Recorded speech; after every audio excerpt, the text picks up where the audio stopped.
tuned into SEC Sunday Night, part of the Chief Sports Network.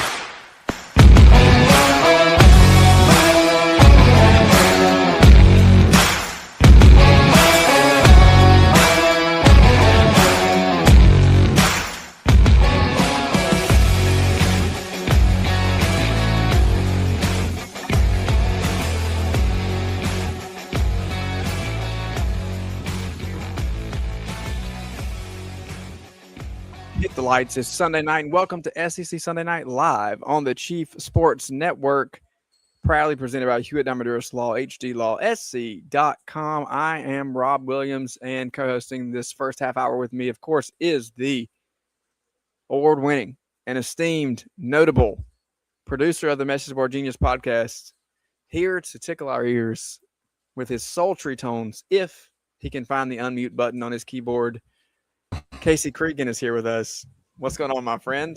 That was really well done, Rob, because I was sitting here making noises, and then realized I was on mute. So, well, there's no way, first of all, Casey, and we're late starting the show. I was on the Late Night Gamecock show. We obviously went a little extra over there. No big deal. Here we are. We're here for you. We're going to bring you the latest in the SEC. We've got Leeann Herring from the Rebel Walk with us tonight in the second half hour. She's going to talk about what's going on in Oxford. We know it's been pretty quiet over there all off season, so I'm interested to see what she has to say. Nothing happening. Things have been calm, and we'll get to it. Obviously, if you follow the SEC in any way, shape, or form, you know that they are. It has not been quiet over there, so I'm interested to jump into that conversation. But we're gambling tonight, Casey. We're gambling tonight because I am on the road. I'm in a mobile studio. I had I'm not afraid to share a Wi-Fi issue at Casa de Williams on this traveling trip.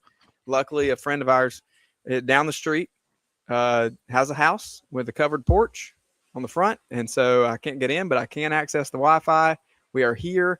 We are praying that my light does not go dead, because I will be in the dark by the end of this hour. If it does, I'll just be talking to Leeann, and you'll be able to hear me but not see me, and it will be completely pitch black. If you were with us last year when Jake Crane was on with Craig and I, that exact thing happened in this exact spot. My light died. I didn't have the porch light on, and I talked to them in the dark. So we have that going on, Casey. As the night goes on, it's going to get a little more rowdy down below me, as I am in a popular vacation spot in the state of South Carolina, and golf carts with music and people talking are going to make their way by. But right now, a thunderstorm and heavy rain might be in the background. Don't fall asleep on us if you can hear the rain on the roof.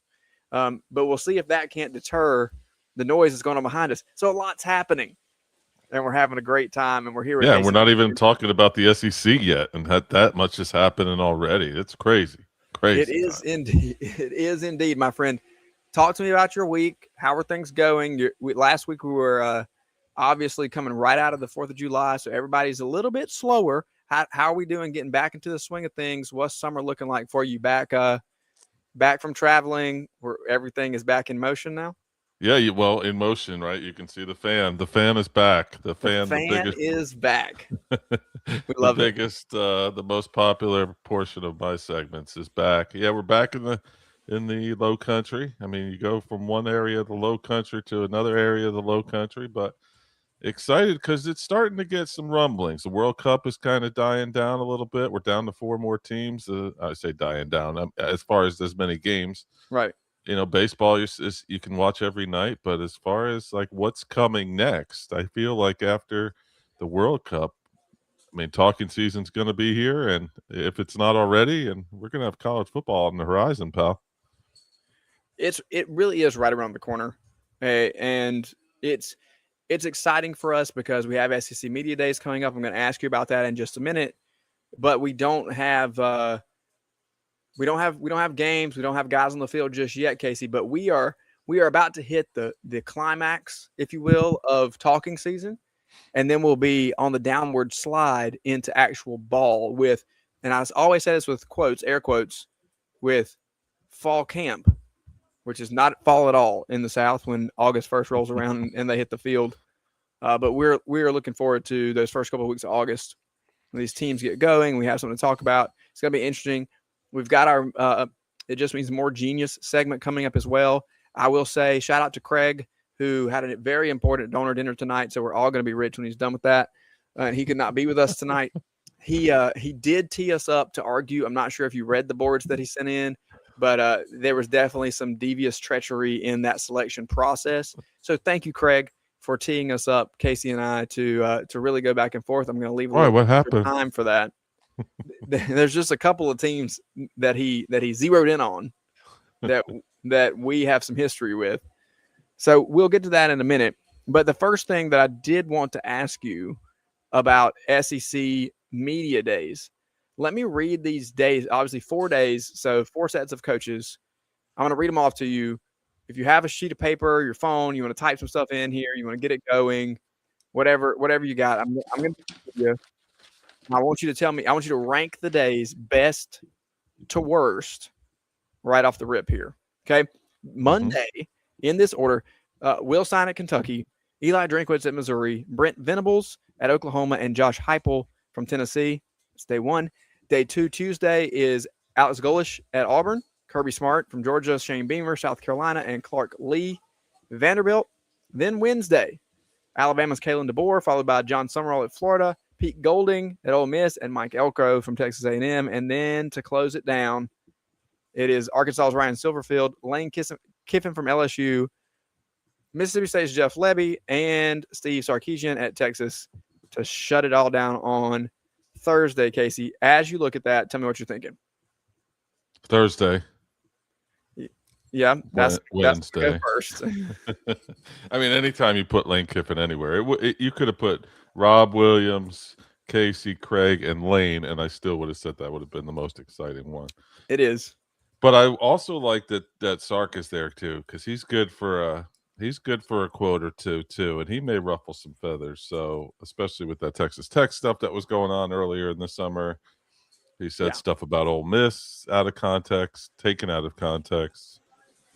And so I think that's a good way to end SEC Media Days. I know our friend Chris Marler will probably be on site there to ask some fun questions there. There is no no doubt about it. And I will be working behind the scenes to get our friend Chris Marler on here to give us an update of what's happening in SEC Media Days in a way that only he can. I'm going to ask him politely to hold back some of what he's giving out on social media and on his own site so that we can have a little bit of fire left in the tank. Chris, listen, reserve one joke for this airspace. That's all I'm asking. Yeah, just one. Doesn't have to be your headliner. It doesn't have to be your big one with the punch. We just need one joke. One joke. Yeah, I like it. He's got plenty, so I'm sure he could do that. I do like I like Tuesday too with Golesh and Kirby and Beamer, Clark Lee, maybe to a lesser extent, but I'm sure there's going to be questions about life after Diego Pavia for Clark Lee that maybe could get some fun answers from him. And then you got Wednesday with Alabama, DeBoer, new coach at Florida, obviously Pete Golding at Ole Miss, and Elko. There's going to be high hopes on A&M. So yeah, I think they did a nice job spreading out the news cycle here for those 4 days. I think they did too. They're going to wet your whistle Monday, right? They're going to wet your whistle a little bit. And there's a lot, Casey. There's a lot of new coaches, obviously. They're able to kind of spread those out a little bit. And you definitely can't put Golding and Kiffin on the same day because you're going to want to make sure that you take advantage of that. And I do think it was strategic and well played to put Golding first because you're going to have something to say to Lane after Pete Golding. So I think that's just kind of how it shakes out. I like the way that breaks down. And now we have to do some boards because I'm afraid we only have a handful. And I'm going to go ahead and front end this. Spoiler, I'm going to speed through the quad that he sent that are all from the board that is loosely affiliated, strongly affiliated. I don't know, affiliated with me. I'm going to move relatively quickly through that one. Okay. We can talk about it. I'm just not putting them on blast for as long as maybe he would want me to. I'm not really sure what the thought process is there. I'm not sure if you can hear those great mud tires that just sped by and slung a puddle everywhere up here. But it's I think it's going to get rowdy here pretty soon, my friend. But without further ado, we'll start at a familiar place with our ears being tickled by the award-winning tones of one Casey Cregan at SEC Rant. All right, MBG says the SEC is too tough for Kurt Signetti. Army Dog MD says Signetti couldn't win consistently in the SEC. The downside of this conference is by the end of the season, UGA's team is so broken they play less than optimally in the playoffs. I think Indiana is gifted an easy schedule with a few tests thrown in so they can grow, but their shtick wouldn't be the same if they were SEC. Okay. Do we really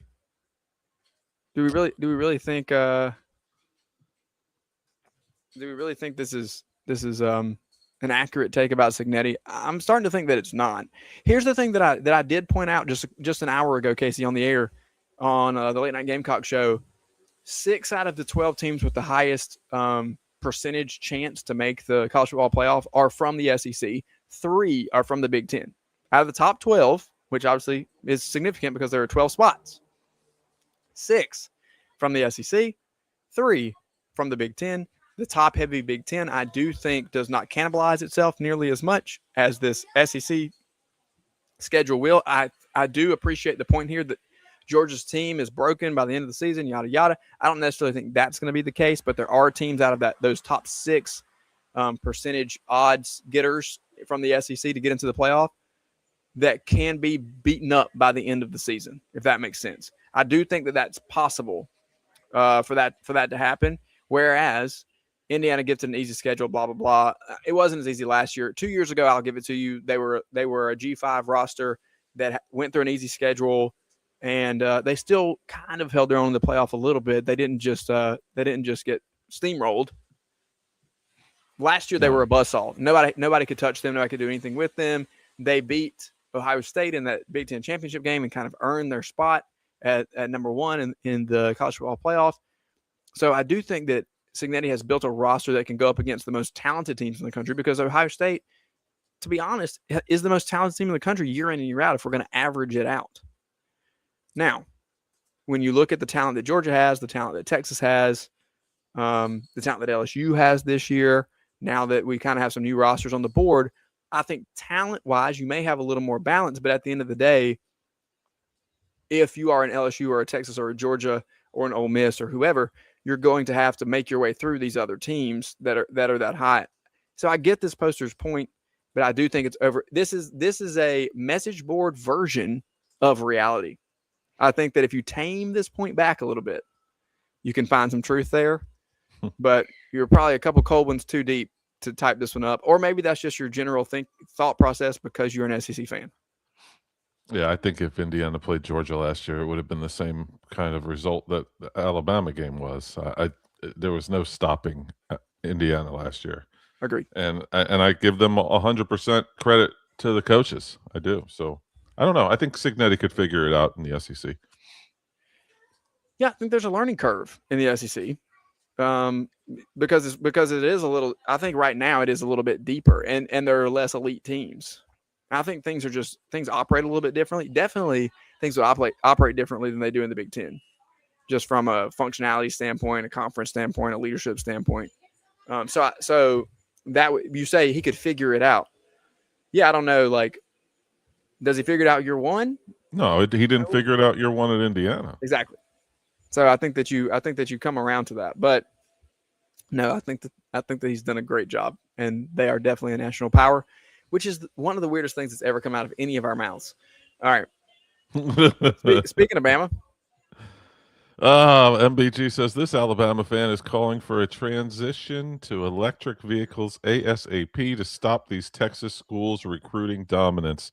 E for Bama says, from Bama Online, says the planet needs to transition to EVs as soon as possible to stop this nonsense.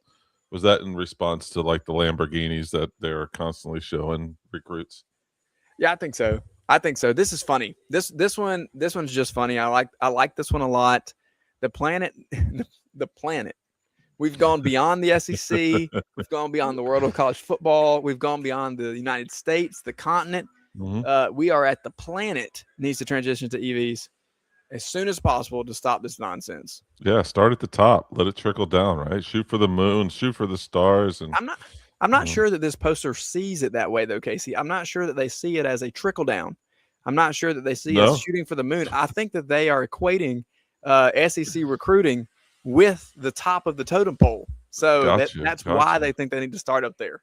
But yeah, your take maybe is a different one, that it does need to trickle down. I don't know. It is a Bama fan too. We're not exactly talking with Rhodes Scholars. I'm not saying they're not smart, just not Rhodes Scholars. Speaking of a lack of Rhodes Scholars, Casey's alma mater has found its way into the SEC show once again by way of the garnet and black, for some kind of way. So I cut off MBG because we have all three here. So I'll say what he said.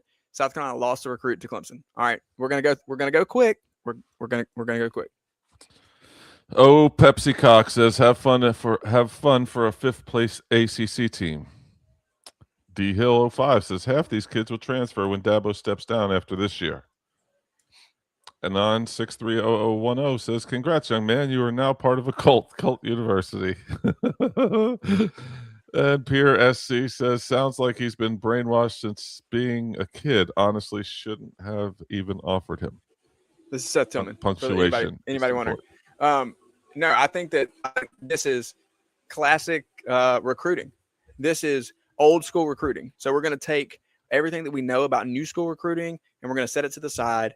And this became about stronger is longer and the best relationship for a defensive tackle that's in state. And the battle came down to South Carolina, Clemson, Georgia, Michigan, and it wasn't even really South Carolina in the top two. It really became a Georgia Clemson battle. So really the board, we should have pulled a Bulldog board. What Craig is doing is he's trying to distract us from the fact that this was actually, at the end of the day, Casey, a Clemson Georgia battle. Here's what I'll say. FourQuarterFriday.com launched this week. I am one of the staff members there, one of the hosts of Four Quarter Friday. Every Friday morning at 9, myself and Matt Smith, aka Smitty, will be hosting that site. It is the 8th prep school site with the On3 and Rivals High School Division nationally. So only the 8th state to have a Rivals site for high school sports across the state. FourQuarterFriday.com. So for this reason, I am uber qualified for this take because I've talked to Seth Tillman multiple times about this commitment. Bona fides. Here we go. Leading into this, I have discussed this with him, the process. What does it look like? Where is he leaning? Who is he talking to? All the things, right? Mm-hmm. I just think it was about comfort. At the end of the day, that's going to be one case or another. I think that, obviously the rivalry between South Carolina and Clemson is hot. Always. And so you're gonna get barbs and jabs and salty takes in one direction or another when it comes to these two teams. Any pushback to the cult talk, the brainwashing talk, the one that I really want to discuss here, and this is outside of the SEC purview, and maybe we're going to do this a little tonight because Leeann also covers Houston, so I got to ask her about Monster Energy before we get her out of here, but. Dabo stepping down next year is the one that sticks out to me as something that I think is a little ludicrous, but at the same time, if anything out of those four statements could be true, is it that one?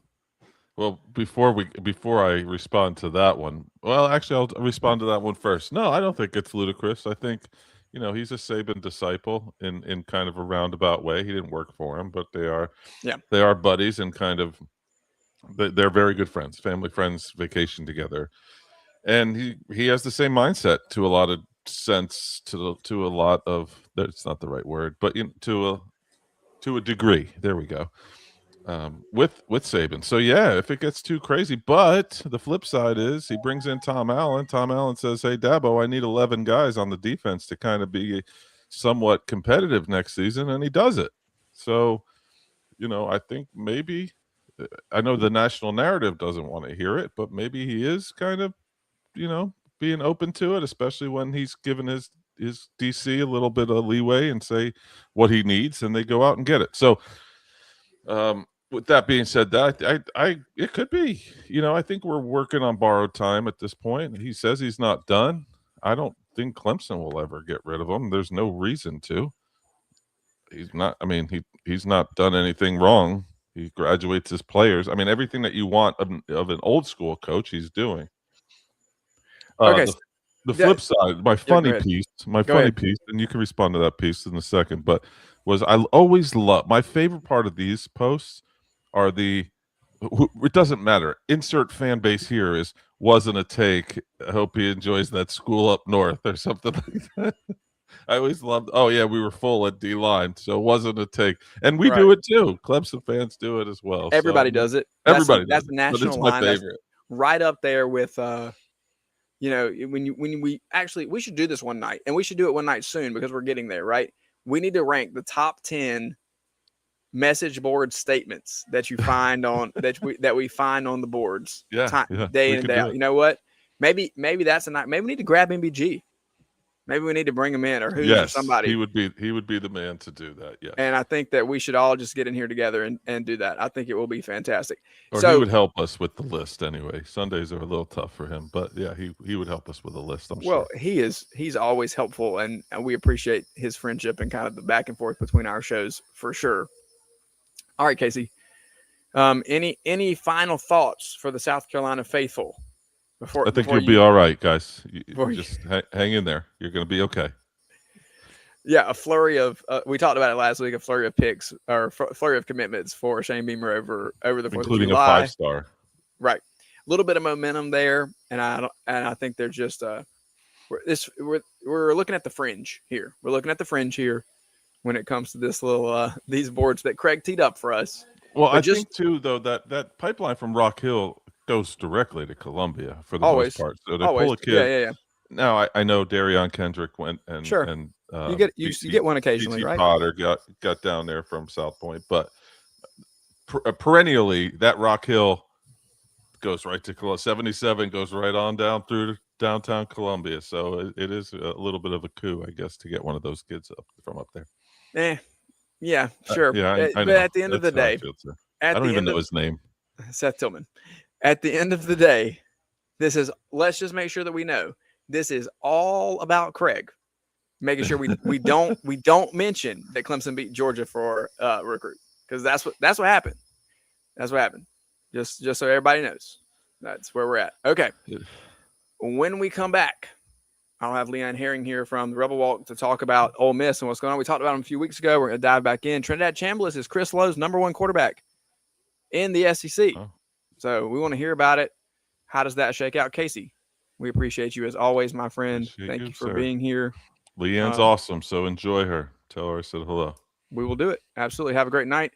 I'm Rob Williams, and we'll be right back here on SEC Sunday Night Live on the Chief Sports Network after this. When playing sports, you want a coach that will fight for you. At Hewitt Diamaduros Law Firm, we've got your back. Whether it's personal injury, insurance disputes, negligence, or wrongful death, our team delivers exceptional legal services that makes meaningful difference in the lives of the individuals and families we work for. Visit hdlawsc.com. hdlawsc.com. Hewitt Diamaduros, we're on your team. Oh man, the building is on fire. Emergencies and accidents happen. When you're in the middle of a fire or water event, all you want is for things to return to normal as soon as possible.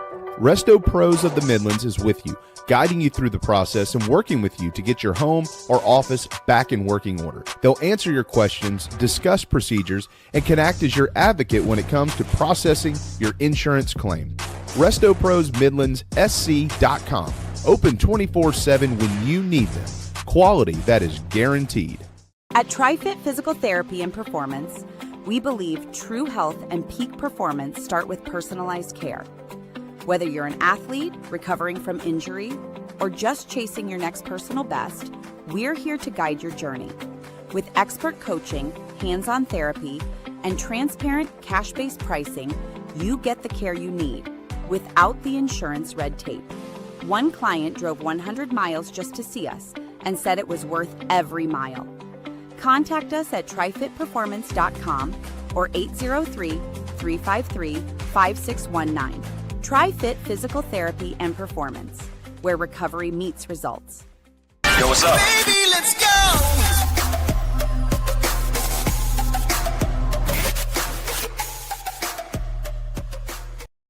This is SEC, Sunday night on the Chiefs Sports Network.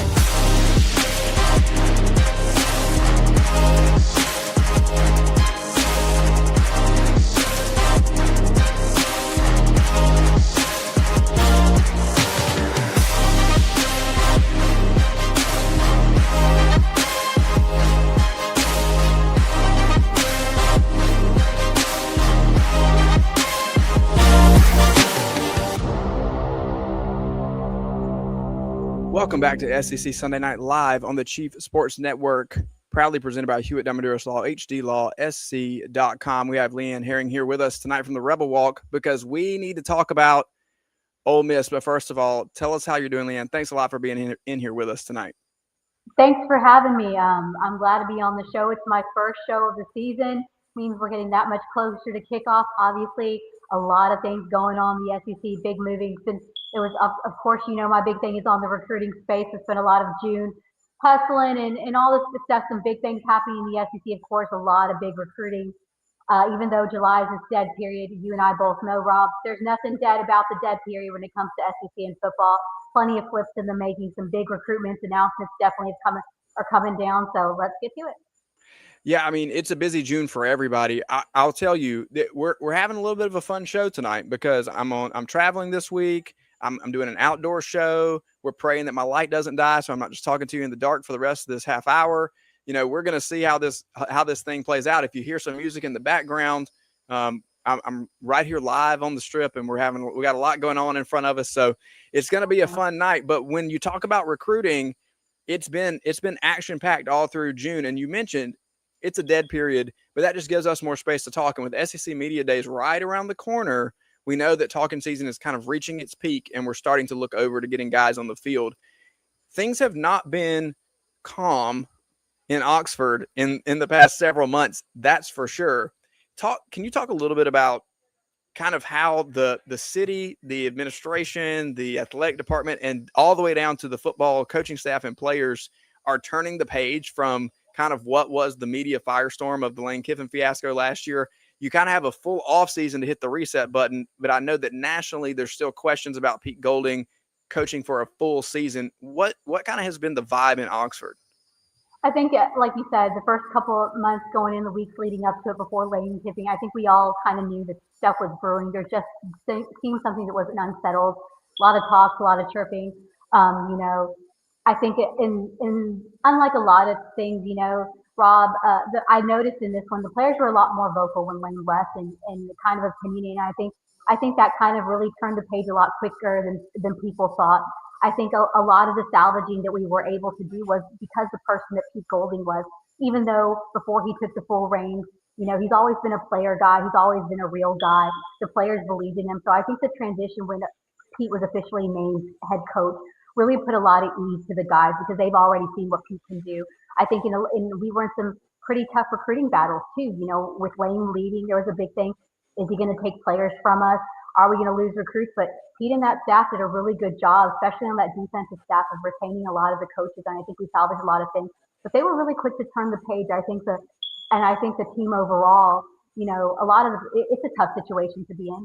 Especially where the program was and how much far what looked in front ahead of them. I mean, PFP playoffs, all these things, and then you feel like you're walked out on. But at the same time, I think the coaching staff and the players, handled business really well, and they turned the page quickly and a chip on their shoulder. And I think with Pete Golding at the reins, he's taking the program down to be more real, more gritty, more blue collar.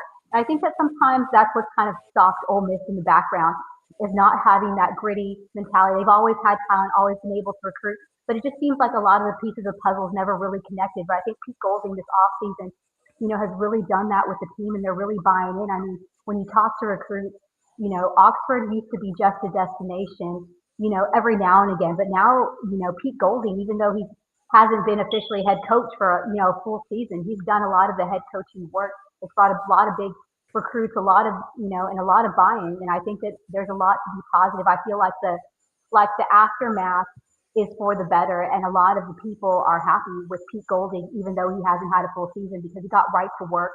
And, he put his head down, and that team has just been working off season. I think they're going to come back a lot stronger, from what little things we've seen in the off season and everything. But just the dynamics of that depth chart and the players that they're bringing back and what we got, and the young talent. I mean, I can't say that enough about the young talent that's coming in here. Big game changers for what we're going to see. Yeah, I think that obviously the two biggest pieces in Chambliss and Lacey that you have that are kind of the cornerstones, the foundation of what they're going to do this year. But I do want to start with recruiting because you mentioned that before and kind of the young talent that's coming in. As you know, in the recruiting space, when a coach is on the hot seat, in a lot of cases, and that's not the case with Golding, it's a little more nuanced. But when a coach is on the hot seat, there's a lot of negative recruiting that goes on against him from the teams that he's recruiting against. Have you guys seen or I guess I should say, what has been the type of negative recruiting that has been used against Ole Miss? Because in the recruiting space, there's always going to be a jab that's thrown from one direction or another. How has Pete Golding kind of fended that off? You talk about the positivity that he and his staff have brought in getting out there and getting it done on the recruiting trail. But part of that is not just going on offense, but it's putting your shield up and being on defense to what other programs are throwing at you. What have you seen on that? I've always said about Ole Miss, especially with Golding at charge now and just how he recruited before when he was defensive coordinator and a lot of those coaches that stayed intact, they make big moves in silence. And I think that's been one of Pete Golding's biggest weapons that, when Sark made the comment about the basket weaving and of course, Lane talking about the race issue, that became very heated as well. I think, Pete was really good about addressing it, but not letting it take hold and bringing things back down to what Ole Miss is about, the development, the recruiting process. And when players go and they talk with him, when I talk to recruits, that have Ole Miss in their top programs or just looking at Ole Miss, that's the biggest thing they say about the coaches. Pete Golding, even though he's a defensive-minded coach, he's very heavily involved with the offensive recruitment too. There's not really a separation. And I think that's a big deal, for the recruits and their families, because the ones I talk to, they talk about the relationships. Randall Joyner is another name that comes up often, probably putting together one of the best defensive line classes in this 2027 haul. I mean, when you talk about Randall Joyner, what kind of developer he is on the field, a big thing that recruits also talk, just what kind of person and recruit he is. So I think that's been a big haul that Golding hasn't really put a lot of shade on what's out there in the media, and that's really trickled down to the guys. He addresses what he addresses and then he moves on. And I think he just got his vault team focused on on taking care of business, doing by his actions, hanging your head down and being in silence. But the biggest thing I've heard from recruits is just, when they get down there, the relationships and how Golding is, and they just keep it real, and that's the biggest thing. And I know in a space of NIL age and all that, we talk about the bag, we talk about those things, and those definitely are big in the recruiting, and it factors in, and despite Ole Miss having NIL success, it is not the highest or deepest pockets in the SEC or in college football, but they make up for it in tremendous ways, because like I said, when you talk to players, when you talk to families, there's just something about Pete Golding, because he's real. He didn't change. He didn't try to make this dramatic mold to fit a head coach. He was who he was, and took ownership and accountability, called out who he needed to call out. But again, I think the biggest turn of the page is he just keeps the team focused, not to hear the outside noise, and just getting ready for what's ahead. Yeah. So you talk about what's ahead. So we'll look at 2027. The class is strong, Leeann. As you look at it, they're 14th nationally. That's good enough for 7th in the SEC, according to On3.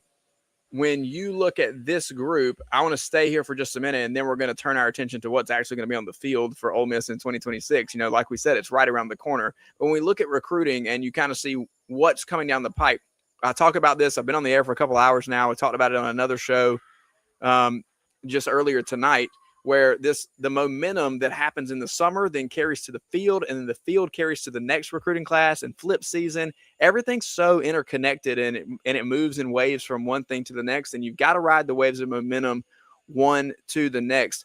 What do you see? Let's skip over this year for the moment, as Pete Golding is kind of casting that vision, laying it out there, extremely close to a national championship berth last year. You got your core coming back this year, but after this year, Leeann, you're going to be really looking down the road, because your two stars I mentioned before in Trinidad Chambliss and Kejuan Lacey can't be your foundation anymore. What do you see in terms of a momentum with this 2027 class? And now we're starting to grab some 2028s as well. I think the big key component here has been retention of their current depth chart. Like you said, we're not going to have all of that moving forward. But when recruits see that consistency, not a huge change in overall, it helps them buy in. And I think that's been a big, huge success for this 2027 class.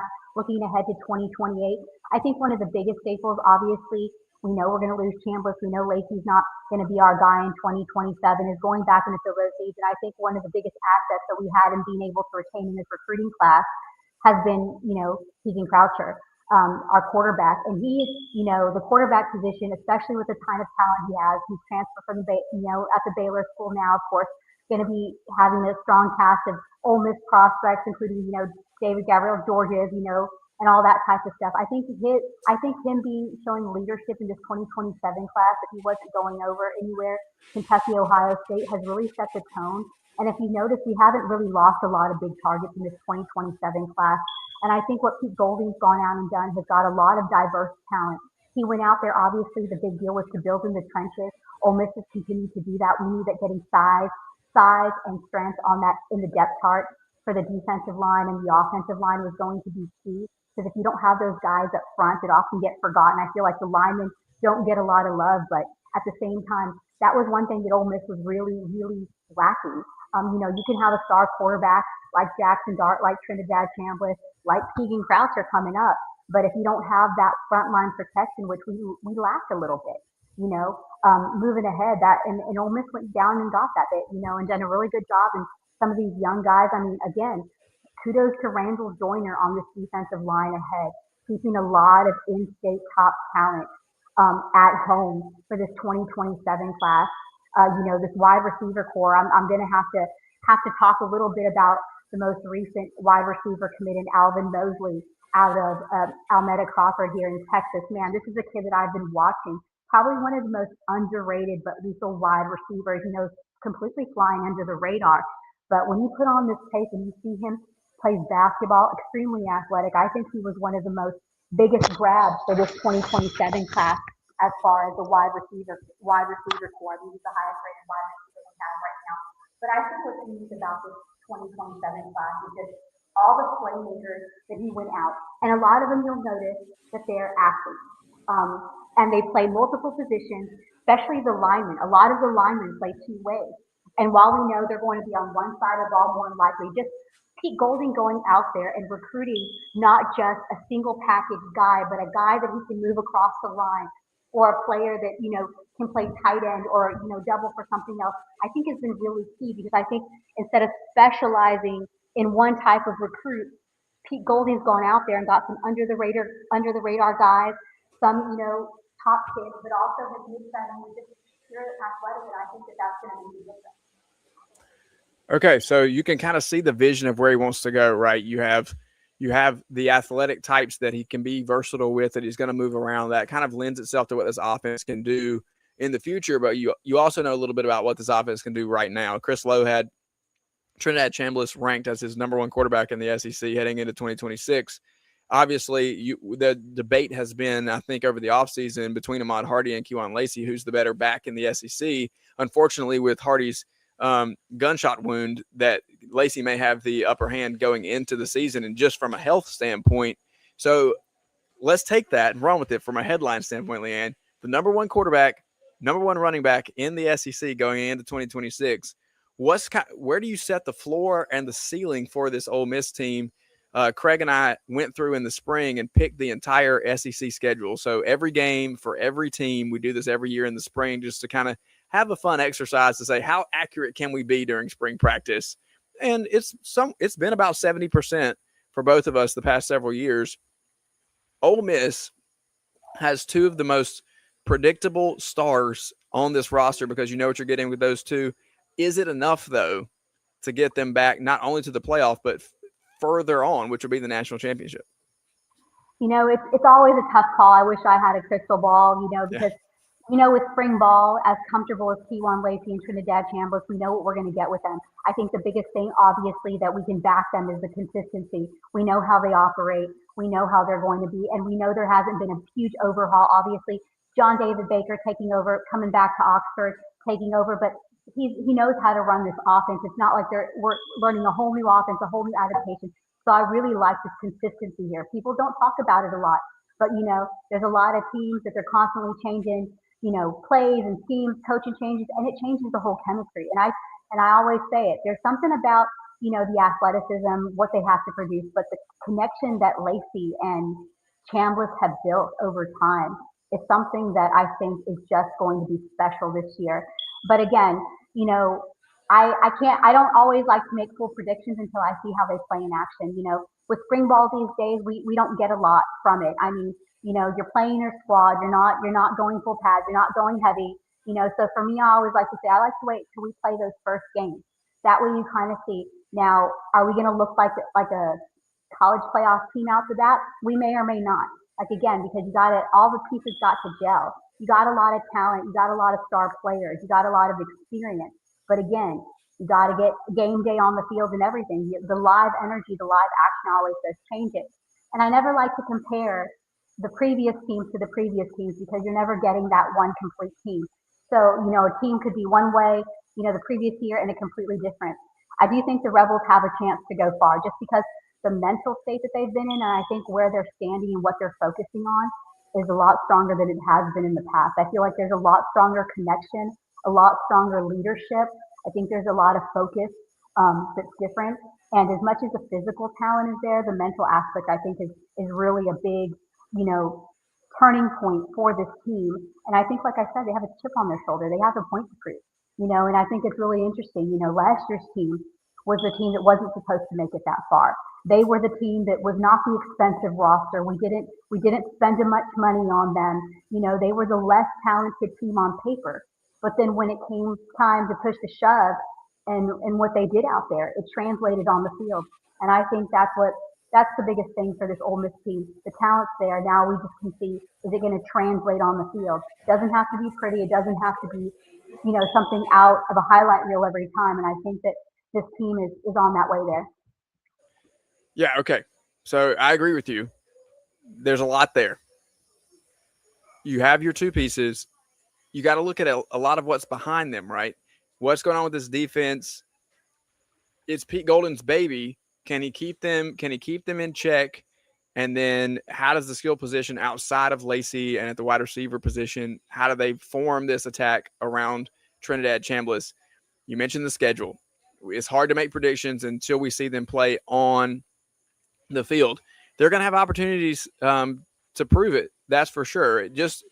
Texas and Georgia are probably the top two teams in terms of national attention. Georgia flies under the radar, but when I ask anybody about just overall talent and what they expect from consistency, I think that what you get with Kirby Smart, they're going to continue to go back there. Oklahoma is on this schedule, but Leeann, the game that I'm going to ask you about, because we have to talk about the atmosphere week 3 when LSU comes down, the first real test, a $50 million roster for the Tigers coming back.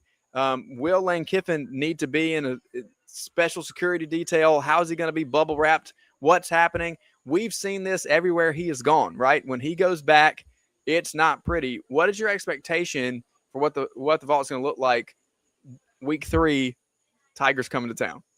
It's gonna be gloves off, bloodbath. It's gonna be something for the books. I mean, it really is. I think that that's gonna be one where if any game that they were really gonna go after it, they're gonna go after it and they're gonna prove a point, and and they're gonna stick it to them. It might not go the way that they want it to, but I guarantee you on that game they got it circled, and they're gonna make a point to prove on that one. So I think everyone's been talking and looking at that game. And I think that obviously they take one game at a time, but that team's got that game circled, and they're going to have it circled until it goes down. I think it's going to be a bloodbath, and it's going to be thirsty. It's going to be really interesting to see how it goes. And I think where it's going to start, obviously, it's going to be a different situation. I mean, as much as you don't want to deter from the game plan because it works, I think Pete Golding's going to have to come up with a unique kind of game plan because you got Lane Kiffin, that knows the ins and outs of that whole entire offense and that whole entire system. And when you know that,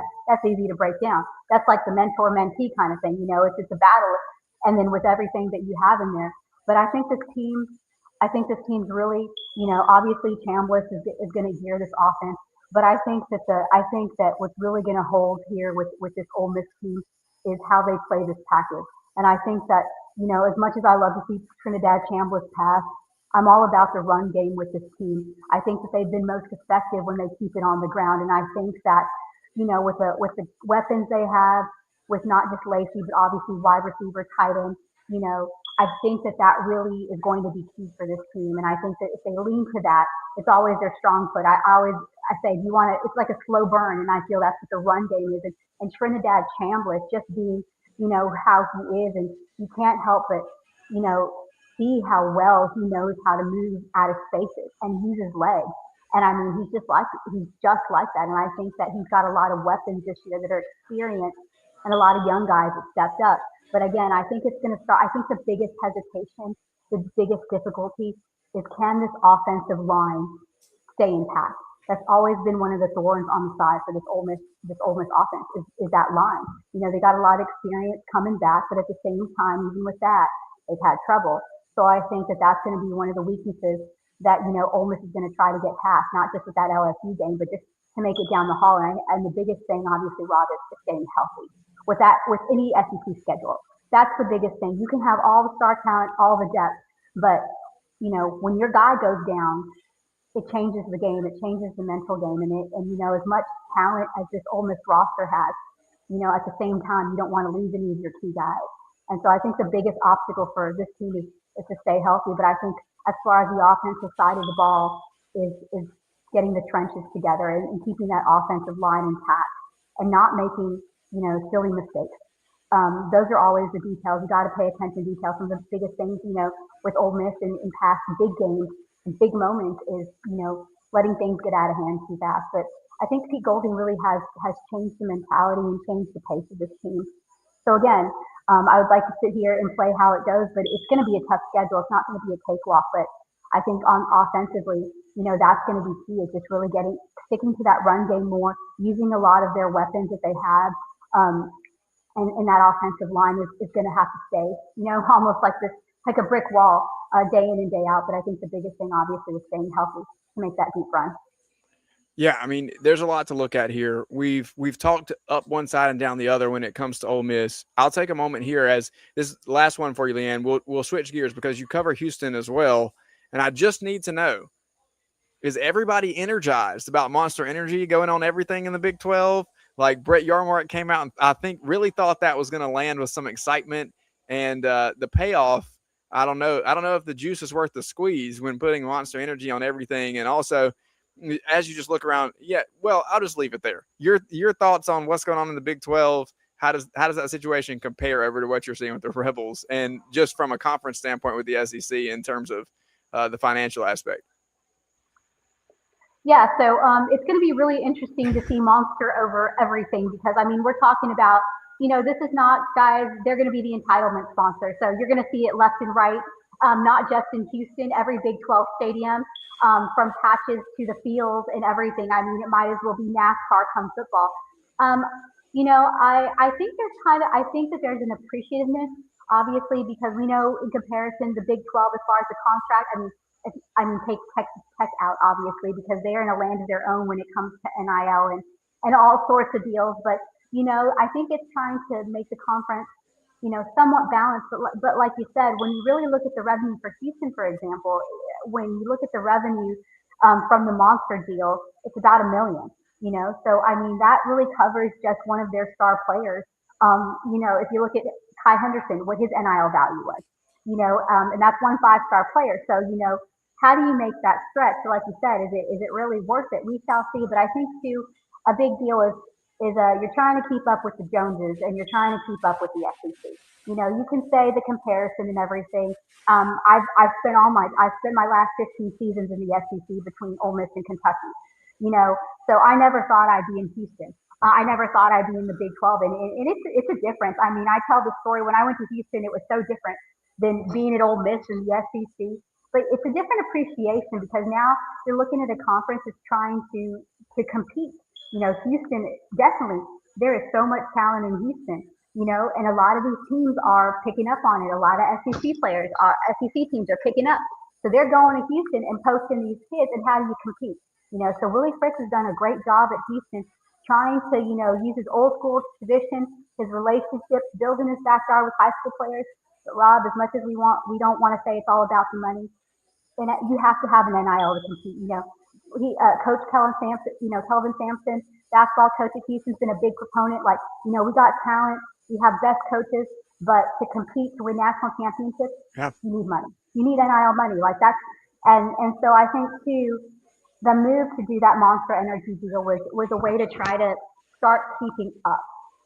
We'll see how it goes. I mean, it's gonna be interesting. I don't know. I mean, like I said, I think there's an appreciation for it, but like you said, is it really going at the end of the day, collectively for the conference, it will be a big step because I think it gives a major brand towards the Big 12, but at the same time, for each individual team, is it really going to help when you look at all the costs it takes to compete in the NIL? Even if your team's winning, I mean, we're talking about a Houston team in particular that Willie Fritz took from a losing, no value team to a 10-win season, beating an LSU, but still, even in that, if that happens in the SEC, you got people coming in left and right wanting to build on a winner. At a place like Houston, other Big 12 schools, it's not so. So I think that there's that Monster Energy deal is trying to bring more confidence. The Big 12 can compete and there's a lot of talent. So it'll be interesting to see all that monster stuff. But again, like you said, I don't know individually for the team how much it's really worth it. If it's a first step for Yormark, then I think then it makes sense. If there's something else coming behind this, you mentioned Kelvin Sampson, obviously Monster logo going on the basketball court as well. So that $1 million may in Houston, who knows how it's going to get allocated? Does it go to Kelvin Sampson to be a part of a package for one player? Because in basketball, if you're going to get the top guys, $1 million isn't going to get it done. So we'll see how that plays out. Leeann, thanks so much for being here with us to talk about the Rebels tonight. We really appreciate it. Good luck to you all season. I know you're going to be all over the place, and we will make sure we get people pointed in your direction so they can follow along. We love the Rebel Walk. Tell Miss Evie we said hello, and we'll talk to y'all soon. All right. Thank you, guys. Have a good one. All right, this has been SEC Sunday Night. Shout out to Leeann Herring there from the Rebel Walk, and also to Casey Cregan, the award-winning, sultry tones tickling our ears. More than a feeling driving by me on the street right now, blasting out of the speakers. It's been a fun night. I'm Rob Williams, and this is SEC Sunday Night on the Chief Sports Network. We'll see you next time.